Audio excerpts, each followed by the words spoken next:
Dans cette session, on va surtout parler de la périostite tibiale. Qu'est-ce que la périostite tibiale? C'est en fait une inflammation du tissu conjonctif à la face antérieure du tibia, plutôt à la face interne du tibia. Cette périostite est due à des vibrations trop importantes, soit à une traction trop importante, soit à une pression dans certains sports, comme par exemple le ski alpin ou le patin à glace, une pression des chaussures sur la face antérieure du tibia. La clinique, c'est bien sûr une douleur qui se situe environ vers le tiers inférieur, entre le tiers inférieur et le tiers supérieur de la face antérieure du tibia. Le traitement laser va donc consister premièrement à faire baisser l'inflammation sur cette zone, deuxièmement à faire baisser la douleur. Dans un troisième temps, on va pouvoir aussi traiter les points triggers des muscles mis en cause. Les muscles mis en cause sont le tibial postérieur, le solaire ou le long extenseur des orteils. Nous allons donc maintenant passer au traitement. Bien sûr, les lunettes.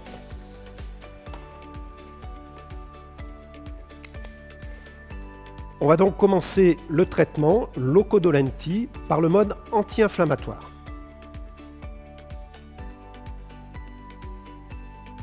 Ce mode anti-inflammatoire avec une puissance maximale de 5 watts au centimètre carré.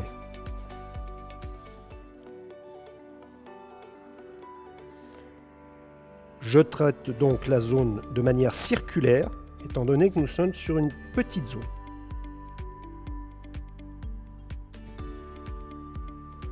Vous pouvez, si vous notez des points vraiment douloureux, laisser le laser 1 ou 2 secondes immobile.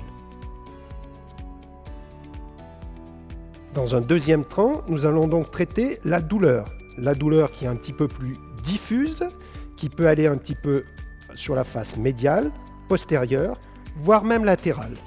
Pour cela, on utilise le mode stochastique.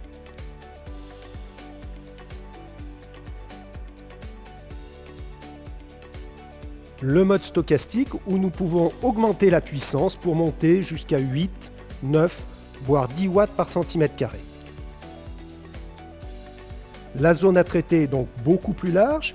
Il faut donc utiliser la méthode du balayage, haut, bas ou latéral.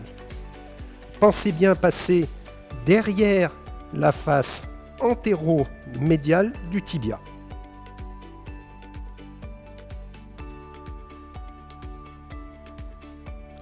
Vous pouvez aussi traiter au niveau du tibial postérieur, du long extenseur des orteils, voire même du solaire. La troisième phase du traitement sera de traiter les points triggers. Les points triggers des muscles solaires, tibial postérieur et long extenseur des orteils. Le tout en mode stochastique. Dans votre phase de traitement au niveau de la périostite, passez la phase la plus inflammatoire. Vous pouvez remplacer le mode anti-inflammatoire que l'on a vu au début par un mode interrompu. Ceci vous permettra en fait d'augmenter la puissance jusqu'à 10, 11, voire 12 watts au centimètre carré. Enfin, le dernier traitement qui est à effectuer, c'est un traitement au niveau de la racine nerveuse, au niveau du dermatome où se trouve la périostite, c'est-à-dire L5, S1, S2. Pour cela, vous mettrez votre patient assis. On utilise le mode stochastique avec une durée d'environ 3 minutes et une puissance que vous pouvez monter aisément à 11 ou 12 watts.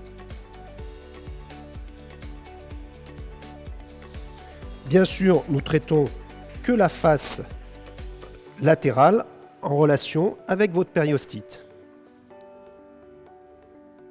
Pour cela, on traite selon le mode circulaire.